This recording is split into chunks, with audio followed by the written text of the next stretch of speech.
Hello everyone, welcome to my YouTube channel CV study world 614 में। आज BPSC TRE 3.0 और DSSB TGT PGT PRT में जिस भी परीक्षा में वनडे एग्जाम में जीएस और जीके का पोर्शन पूछा जाता है, उस परीक्षा के लिए ये क्लास बहुत ही इम्पॉर्टेंट है। तो आप लोग इस क्लास को पूरा देखिएगा, ठीक है। तो अभी हम क्लास की शुरुआत करने जा रहे हैं, ठीक है। तो पहला क्वेश्चन हम इसमें लेते हैं, इसको हम बड़ा कर देते हैं ताकि आप लोग इसको आसानी से देख सके, ठीक है। और अपने अपने आंसर आप कमेंट बॉक्स में दीजिएगा। अगर जो भी इसमें नहीं समझ में आएगा तो आप कमेंट करिएगा, उसका मैं आंसर दूंगी कमेंट बॉक्स में, ठीक है। तो ये हमारा पहला क्वेश्चन है। हम भारत के लोग भारत को एक संपूर्ण प्रभुत्व संपन्न समाजवादी बंधनिरपेक्ष लोकतंत्रात्मक गणराज्य बनाने के लिए तथा उसके समस्त नागरिकों को सामाजिक, आर्थिक और राजनैतिक न्याय, विचार, अभिव्यक्ति, विश्वास और धर्म की उपासना की स्वतंत्रता, प्रतिष्ठा और अवसर की समता प्राप्त कराने के लिए तथा उन सब में व्यक्ति की गरिमा और राष्ट्र की एकता और अखंडता सुनिश्चित करने वाली बंधुता बढ़ाने के लिए दृढ़ संकल्प होकर अपनी इस संविधान में आज को एक द्वत द्वारा इस संविधान को अंगीकृत, अधिनियमित और आत्मार्पित करते हैं। तो ऑप्शन नंबर हम इसमें देख लेते हैं कि इसमें अब इस जो खाली स्थान है इसमें क्या भरा जाएगा, ठीक है। तो वही पूछा जा रहा है। तो क्या अब वहाँ पर हम अपने संविधान सभा को कब हम आत्मार्पित किए थे, तो ये क्वेश्चन पूछ रहा है। तो क्या आपका कौन सा ऑप्शन नंबर सही हो जाएगा? तो ये देखिए, इसमें सीधे सीधे मैं सही वाला ऑप्शन आप लोग को बता देती हूँ, जिससे ज़्यादा वीडियो लंबी नहीं होगी। और मैं हर एक अगर ऑप्शन पढ़ूंगी तो वीडियो ज़्यादा लंबी हो जाएगी, इस वजह से बस मैं आंसर बता रही हूँ, ठीक है। तो इसका आंसर नंबर बी हो जाएगा, ठीक है। तो यहाँ पर ये 26 नवंबर 1949 को अंगीकृत किया गया था, ठीक है। और हम अगला क्वेश्चन देखते हैं। अगला क्वेश्चन हमारा है कि भारत के संविधान की प्रस्तावना में कितने प्रकार के न्याय, स्वतंत्रता, समानता और भ्रातृत्व उसी क्रम में उल्लेखित किए हैं। तो इसमें हम आपको बता दें कि भारत के संविधान सभा में 3 प्रकार के न्याय बताया गया है। 3 प्रकार का न्याय है, ठीक है।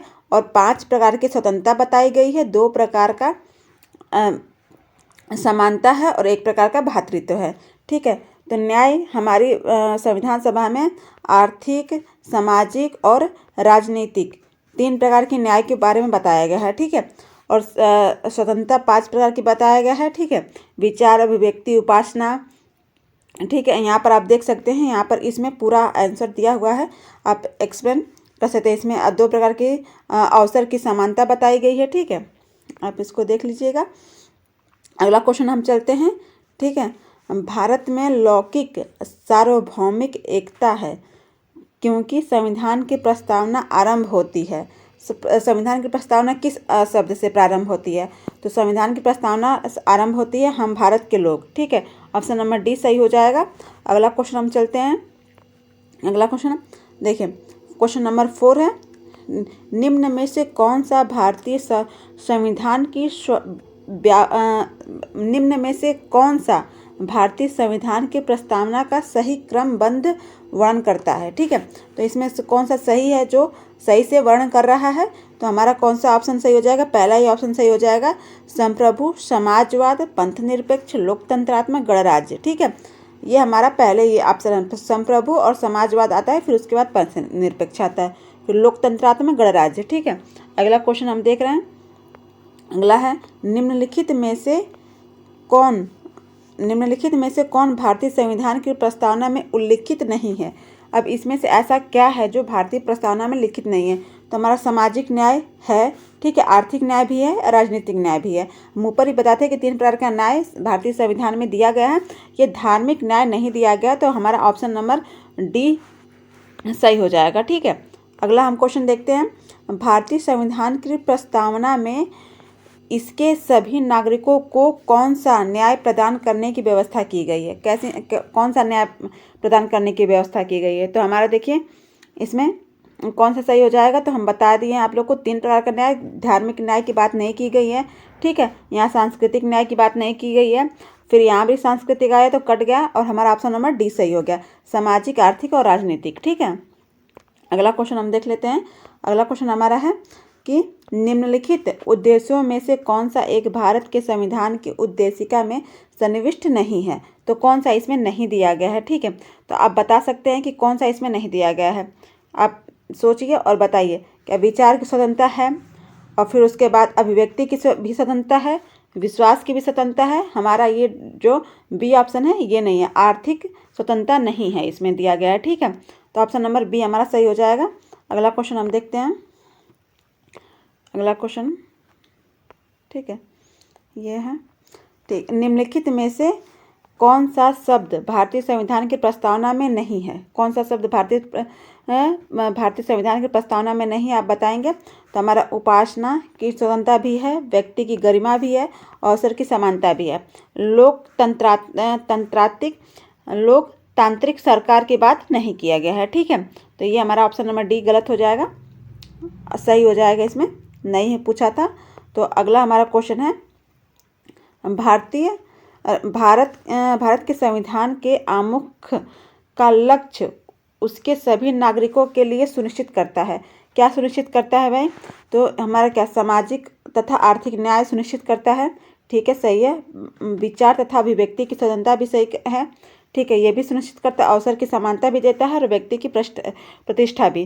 तो इसमें हमारा कौन सा ऑप्शन सही हो जाएगा, आप बताइए। इसमें हमारा चारों ही ऑप्शन सही हो जाएंगे। इसमें हमारा डी सही हो जाएगा, सभी सही हैं, ठीक है। अगला हम देखते हैं। निम्नलिखित में से कौन भारत में संप्रभु है। संप्रभु इसमें से कौन है भैया, बता दीजिए, ठीक है। तो इसमें से संप्रभु हमारा ऑप्शन नंबर डी हो जाएगा, हम भारत के लोग संप्रभु है, ठीक है। अगला क्वेश्चन हम देखते हैं। अगला क्वेश्चन अब हमारा आ गया है इसका ज्योग्राफी का। तो अब हम ज्योग्राफी का अगला क्वेश्चन देखेंगे। तो इसमें आप बताइए कि निम्नलिखित में से कौन एक ग्लोब पर बृहद वृत्त नहीं है। कौन सा बृहद वृत्त नहीं है, आप इसमें से बताइए कौन सा एक बृहद वृत्त नहीं है। तो हमारा क्या हो जाएगा, 60 अंश उत्तरी अक्षांश हो जाएगा, ठीक है, 60 अंश उत्तरी अक्षांश हो जाएगा। अगला क्वेश्चन हम देखते हैं। एक विमान 30 डिग्री उत्तरी अक्षांश पूर्वी देशांतर से उड़ान भरता है और पृथ्वी पर विपरीत सिरे पर नीचे उतरता है, वह कहाँ उतरेगा। तो वो कहाँ उतरेगा भाई, तो ये हमारा ऑप्शन नंबर डी सही हो जाएगा, 30 डिग्री दक्षिणी अक्षांश और 130 डिग्री पश्चिमी देशांतर उतरेगा, ठीक है। अगला क्वेश्चन हम देख सकते हैं। अगला क्वेश्चन है कि एक स्थान की जो सही अक्षांशीय स्थिति हो सकती है वह क्या है। तो एक स्थान की जो सही अक्षांशीय स्थिति हो सकती है तो वो हमारा क्या हो जाएगा, 45 डिग्री पूर्व हो जाएगा, ठीक है, 45 डिग्री पूर्व हो जाएगा। और अगला हम देखते हैं। 0 अंश अक्षांश तथा 0 अंश देशांतर अवस्थित है। कहाँ ये अवस्थित है, तो हमारा ऑप्शन नंबर ए ही सही हो जाएगा, अटलांटिक महासागर में अवस्थित है, ठीक है। अगला क्वेश्चन, कौन सा देशांतर प्रधान या महोत्तर के साथ मिलकर ग्लोब पर बृहद वृत्त का निर्माण करता है। तो ऑप्शन नंबर डी हमारा सही हो जाएगा, 180 अंश, ठीक है। अगला क्वेश्चन हमारा है, किसी स्थान का मानक समय निर्धारित करने का आधार होता है। तो क्या हमारा आधार है, ये हमारा अक्षांश रेखाएं आधार होती हैं, ठीक है, समय निर्धारित का हमारा यही रहता है। फिर अगला क्वेश्चन हम देख रहे हैं। अगला क्वेश्चन है हमारा, किसी जगह का स्थानीय समय 6 AM है जबकि ग्रीनविच मीन टाइम पर 3 AM है, ठीक है, 3 AM है।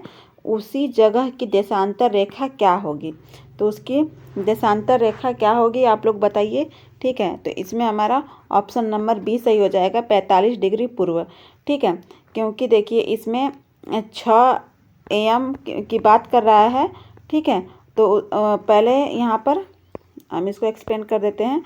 देखिए स्थानीय समय पूछ रहा है, तो ये हमारा, ठीक है, ग्रीनविच मीन टाइम हो गया। अब यहाँ स्थानीय समय हमारा यहाँ पर क्या हो रहा है, 6 AM हो रहा है, और यहाँ पर हमारा क्या है, 3 AM हो रहा है। तो हमारे इसके और इसके बीच में कितने का अंतर है, तो हमारा 3 घंटे का अंतर है। ठीक है, 3 घंटे का अंतर है। तो यहाँ पर 15 डिग्री बराबर हमारा 1 घंटा के होता है।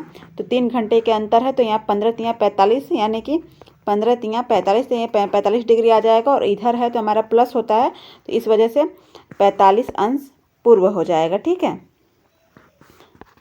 तो ये ऑप्शन नंबर बी सही हो जाएगा। अगला क्वेश्चन है, किसी एक क्षण निम्नलिखित नगरों में से किस एक में घड़ी समय अन्य 3 नगरों की घड़ी के समय के समान नहीं होता है। तो वो किसका समान नहीं होता है, ये आदिस अबाब इथियोपिया का नहीं होता है। ठीक है, अगला क्वेश्चन हम देखते हैं, जब ग्रीनविच में मध्याह्न है, एक जगह का स्थानीय समय 5 बजे शाम है और निम्नलिखित में से वह कौन सा यामोत्तर है जिस पर उपयुक्त जगह अवस्थित है। तो क्या बोल रहा है कि ग्रीनविच मध्याह्न है और स्थानीय समय कितना हो रहा है कि 5 बजे हो रहा है। ठीक है, तो 5 बजे है, तो यानी कि कितना आपका हो जाएगा, आप ये बताइए। तो यहाँ पर आपका हो जाएगा ऑप्शन नंबर ए सही हो जाएगा, यहाँ पर 75 अंश पूर्व हो जाएगा। ठीक है, अगला क्वेश्चन हम देखते हैं, अब प्रधान यामोत्तर नहीं गुजरती है। तो प्रधान यामोत्तर कहाँ से नहीं गुजरती है, तो ये हमारा ऑप्शन नंबर यहाँ पर अल्जीरिया से गुजरती है, फ्रांस से भी गुजरती है, स्पेन से भी गुजरती है, हमारा नाइजर से नहीं गुजरती है। तो ऑप्शन नंबर सी हमारा सही हो जाएगा। और अगला हम देखते हैं, काहिरा का समय ग्रीनविच से 2 घंटा आगे है, अतः वह अवस्थित है। ग्रीनविच से वो 2 घंटा आगे है, तो ठीक है, तो 1 घंटा बराबर 15 डिग्री के होता है। तो 2 घंटा आगे है, तो यानी कि 30 डिग्री है ना, तो हमारा 30 डिग्री हो जाएगा। तो आप बताइए कि 30 डिग्री कौन सा होगा, पश्चिम होगा कि पूर्व होगा। तो हमारा प्लस हो रहा है ना, तो प्लस हो रहा है, तो ये क्या हो जाएगा, पूर्व हो जाएगा। ठीक है, ऑप्शन नंबर बी सही हो जाएगा। अगला क्वेश्चन हम देखते हैं, प्रधान यामोत्तर गुजरती है। तो प्रधान यामोत्तर कहाँ से गुजरती है, ये पूछ रहा है। तो हमारा नाइजीरिया इसको छोड़ के बाकी हर जगह से प्रधान यामोत्तर गुजरती है। तो हमारा कौन सा ऑप्शन हो जाएगा इसमें, नाइजीरिया से छोड़ के, तो नाइजीरिया छोड़ के हमारा कौन सा ऑप्शन है, तो ऑप्शन नंबर ए हो जाएगा। इसमें ऐसा दिया है 1 और 2। ठीक है, पुर्तगाल से भी नहीं गुजरती है, ये 1 और 2 हो जाएगा। अगला क्वेश्चन हम देख रहे हैं, अगला क्वेश्चन, ग्रीनविच की देशांतर रेखा से पूर्व या पश्चिम में स्थित होने के आधार पर निम्नलिखित देशों का मानक समय ग्रीनविच मध्य समय से आगे है या पीछे है। तो वो किस आधार पर होता है। ठीक है, किसका समय आगे है और किसका समय पीछे है, ये बताना है। तो आगे क्वेश्चन और दिया हुआ, उसको हम पढ़ लेते हैं। ग्रीनविच मध्य समय से आगे से पीछे के क्रम की दृष्टि से देशों के मानक समय का निम्नलिखित में से कौन क्रम सही है। ठीक है, आगे से पीछे की तरफ सजाना है। ठीक है, इसको तो आप बताइए। तो सबसे पहले हमारा किसका आ जाएगा, 1 नंबर हमारा आ जाएगा जापान। ठीक है, 2 नंबर हमारा इराक आ जाएगा। ठीक है, और 3 नंबर हमारा आ जाएगा ये यूनान। ठीक है, 3 नंबर हमारा यूनान आ जाएगा। और फिर उसके बाद 4 नंबर हमारा आ जाएगा क्यूबा, और 5 नंबर हमारा आ जाएगा कोस्टारिका। ठीक है, तो कोस्टारिका देख लेते हैं 4 वाला ऑप्शन किस में दिया हुआ है लास्ट में। तो हमारे पहले में ही चार्ट में लास्ट ऑप्शन में 4 है, तो ये हमारा सही हो जाएगा ऑप्शन नंबर ए। ठीक है, अगला क्वेश्चन हम देखते हैं, यदि 2 स्थानों की स्थिति में 90 डिग्री देशांतर का अंतर है, तब दोनों दिशाओं के बीच समय अंतराल होगा। ठीक है, 90 डिग्री का अंतर आ रहा है, तो कितने बीच का अंतराल होगा। तो आप क्या कर सकते हैं कि 1 डिग्री बराबर यहाँ पर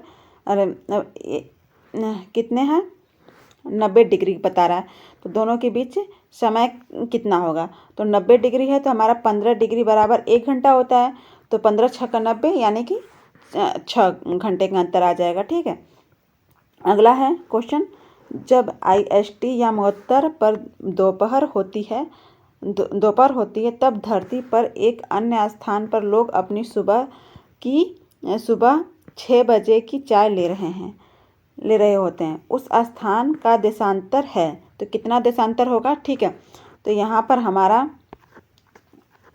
ठीक है, IST टाइम है। ठीक है, अब यहाँ पर हमारा दोपहर हो रहा है, दोपहर है, तो यहाँ पर बोला कि 6 बजे सुबह की चाय ले रहे हैं, तो यानी कि टाइम घट रहा है, तो इधर आ रहा है टाइम, तो माइनस होगा। तो हमारा 6 से 6 यानी कि 6 घंटा का अंतर है, तो हमारा कितना हो जाएगा? 15 6 का, हम पता है 15 डिग्री बराबर 1 घंटा, तो हमारा हो जाएगा 15 6 का 90, तो यहाँ 90 वेस्ट हो जाएगा। ऑप्शन नंबर डी, यहाँ घट रहा है तो इसलिए वेस्ट होगा। ठीक है, ऑप्शन नंबर डी सही हो जाएगा। अब आगे देखते हैं। ग्रीनविच से दोपहर 12 बजे एक तार भेजा गया है तथा तार संप्रेषित करने में 12 मिनट का समय लग रहा है। वह एक नगर में 6 बजे शाम पहुंचता है। नगर का देशांतर होगा। ठीक है, तो ये हमारा 12 बजे तार भेजा गया है, उसमें से 12 मिनट लगता है उसको संपादित होने में। ठीक है, और वो 6 बजे पहुंचता है, तो आप इसे उसके बीच में हमारा कितना अंतर हो जाएगा? तो 6 घंटे का अंतर हो रहा है, तो वो हमारा कितना डिग्री आ जाएगा? 90 डिग्री आ जाएगा। ठीक है, 90 डिग्री जब यहाँ पर हमारा आ गया, तो हमारा यहाँ पर तो 12 मिनट भी तो घटाना है, तो 1 डिग्री बराबर, ठीक है, यहाँ पर 1 डिग्री बराबर 4 मिनट होता है, तो यहाँ पर 12 मिनट हमको घटाना है, तो हमारा कितना होगा? 4 तिहाई 12। ठीक है, 4 तिहाई 12, तो यानी कि 3, तो हम 90 में से, यहाँ पर 90 में से 3 घटा देंगे, तो हमारा कितना आ जाएगा? 87, तो हमारा 87 पूर्व सही हो जाएगा। ठीक है, बी हमारा क्वेश्चन सही हो जाएगा। अब हम अगला क्वेश्चन देखते हैं। ठीक है, ये हमारा साइंस का क्वेश्चन स्टार्ट हो गया। ठीक है, साइंस का क्वेश्चन, हीलियम के नाभिक में होता है। अब बताइए हीलियम के नाभिक में क्या होता है? तो हीलियम के नाभिक में हमारा 2 प्रोटॉन और 2 न्यूट्रॉन होते हैं। ठीक है, ऑप्शन नंबर सी सही हो जाएगा। अगला क्वेश्चन है, अगला क्वेश्चन, एक ही प्रकार का परमाणु निम्न में से किसमें मिलता है? किसमें मिलता है एक ही प्रकार का परमाणु? तो हमारा एक ही प्रकार का परमाणु प्राकृतिक तत्व में मिलता है। ठीक है, ऑप्शन नंबर सी सही हो जाएगा यहाँ पे। अगला क्वेश्चन, आणविक संरचना के बारे में निम्नलिखित में से कौन सा कथन सही है? ठीक है, तो आणविक संरचना के बारे में कौन सा कथन सही है, आप बताइए। ऑप्शन नंबर देख लीजिए, तो हमारा क्या दिया है? पहला क्वेश्चन, न्यूट्रॉन, पहला ऑप्शन, न्यूट्रॉन तथा इलेक्ट्रॉन न्यूक्लियस में होते हैं तथा प्रोटॉन न्यूक्लियस के इर्द गिर्द चक्कर लगाते हैं। और दूसरा क्या दिया है? इलेक्ट्रॉन तथा प्रोटॉन न्यूक्लियस में होते हैं तथा प्रोटॉन न्यूक्लियस के इर्द गिर्द चक्कर लगाते हैं। सी दिया है, प्रोटॉन तथा न्यूट्रॉन न्यूक्लियस में होते हैं तथा इलेक्ट्रॉन न्यूक्लियस के इर्द गिर्द चक्कर लगाते हैं। ठीक है, डी ऑप्शन दिया है, प्रोटॉन न्यूट्रॉन तथा इलेक्ट्रॉन सभी न्यूक्लियस में होते हैं, तो सभी न्यूक्लियस में नहीं होते हैं, तो हमारा चक्कर कौन लगाता है? ठीक है, तो न्यूट्रॉन और हमारा न्यूट्रॉन और प्रोटॉन न्यूक्लियस में होते हैं तथा इलेक्ट्रॉन न्यूक्लियस के चारों ओर यही चक्कर लगाता है हमारा कौन सा? इलेक्ट्रॉन, तो ऑप्शन नंबर सी सही हो जाएगा। ठीक है, अगला क्वेश्चन हम देखते हैं। एटम में न्यूट्रॉन की खोज किसने की थी? ठीक है, एटम में न्यूट्रॉन की खोज किसने की है? तो ये तो एकदम आसान क्वेश्चन है, ये हमारा चर्विक किए हैं, ऑप्शन नंबर बी सही हो जाएगा। ठीक है, अगला क्वेश्चन हम देखते हैं। निम्नलिखित में से कौन सा अणु का भाग नहीं है? अणु का भाग कौन नहीं है? तो इलेक्ट्रॉन है, ठीक है, प्रोटॉन भी है, न्यूट्रॉन भी है, तो कौन सा नहीं है? हमारा फोटॉन नहीं है। ठीक है, अगला क्वेश्चन हम देख रहे हैं। निम्नलिखित में से कौन सी राशि सदिश नहीं है? ठीक है, सदिश राशि कौन सी नहीं है? तो हमारे विस्थापन भी एक सदिश राशि है। ठीक है, वेग भी सदिश राशि है, बल भी सदिश राशि है, लेकिन आयतन सदिश राशि नहीं है। ठीक है, ऑप्शन नंबर डी सही हो जाएगा। यहाँ 6 फीट लंबे व्यक्ति की ऊंचाई नैनोमीटर में कैसे व्यक्त की जाएगी? तो ये हमारे देखिए IAS प्री 2018 में पूछा हुआ क्वेश्चन है। ठीक है, आप बता सकते हैं, तो ये हमारा हो जाएगा, बताइए, ये ऑप्शन नंबर इसमें सी सही हो जाएगा। ठीक है, 183 गुणेज 10 पे पावर 7 नैनोमीटर। ठीक है, अगला, निम्नलिखित SI यूनिटों में कौन सी सही सुमेलित नहीं है। ठीक है, सही सुमेलित नहीं है। तो हमारा कौन सा सही सुमेलित नहीं है? डाब और डाइन सही सुमेलित नहीं है, बाकी सारे हमारे सही सुमेलित है। ठीक है, एक माइक्रोन लंबाई प्रदर्शित करता है। तो कितनी लंबाई प्रदर्शित करता है? तो हमारा 10⁻⁻4 सेमी की लंबाई प्रदर्शित करता है। ऑप्शन नंबर बी सही हो जाएगा। बल का मात्रक है। बल का मात्रक क्या है बताइए? बल का मात्रक न्यूटन है। एकदम इजी क्वेश्चन। ठीक है, 1 नैनोमीटर होता है। 1 नैनोमीटर किसके बराबर होता है? तो 10⁻⁻7 सेमी के बराबर होता है 1 नैनोमीटर हमारा। अगला क्वेश्चन ये हमारा आ गया है अपना साइंस वाला क्वेश्चन। ठीक है, बायो का। ठीक है, मधुमक्खी का उपयोग किया जाता है। तो मधुमक्खी का उपयोग कब किया जाता है? तो किस में किया जाता है? तो हमारा एपीकल्चर में किया जाता है। ठीक है, ऑप्शन नंबर सी सही हो जाएगा। सर्पों के विषय में जानकारी प्राप्त करना क्या कहलाता है? तो सर्पों के विषय में जानकारी प्राप्त करना सेप्टोलॉजी कहलाता है। ठीक है, ऑप्शन नंबर ए सही हो जाएगा। अगला क्वेश्चन, वृद्धावस्था एवं काल प्रभावन के विषय में ज्ञान प्राप्त करने की विधा को क्या कहते हैं? तो ज्ञान प्राप्त करने की विधा को क्या कहते हैं? तो जेटोरोलॉजी कहते हैं। ठीक है, ऑप्शन नंबर बी सही हो जाएगा। अगला, पेडोलॉजी निम्न वैज्ञानिक अध्ययन से संबंधित है। ठीक है, किससे संबंधित है? तो हमारा ये हो जाएगा आपका मिट्टी से। पेडोलॉजी मिट्टी से संबंधित है। अगला क्वेश्चन,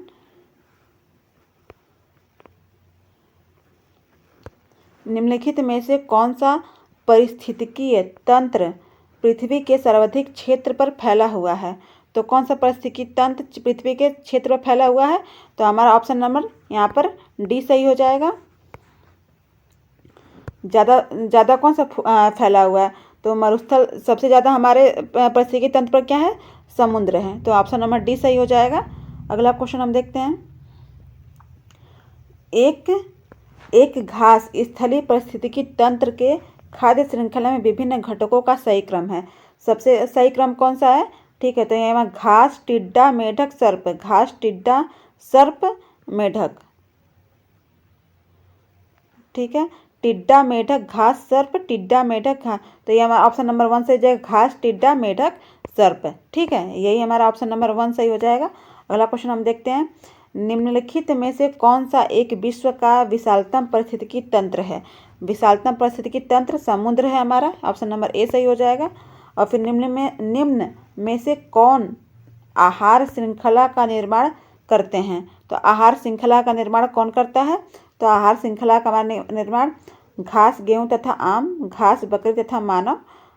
यही हो जाएगा, ऑप्शन नंबर बी सही हो जाएगा। घास, बकरी तथा मानव करते हैं। निम्न में से कौन सा एक पारिस्थितिकी संतुलन बनाए रखने में मदद नहीं करता है? तो ये ऑप्शन नंबर 1 हो जाए, ए हो जाएगा। वनों की कटाई। ठीक है, वनों की कटाई जो है हमारे पारिस्थितिकी संतुलन में बिगड़ जाता है वनों की कटाई करने से।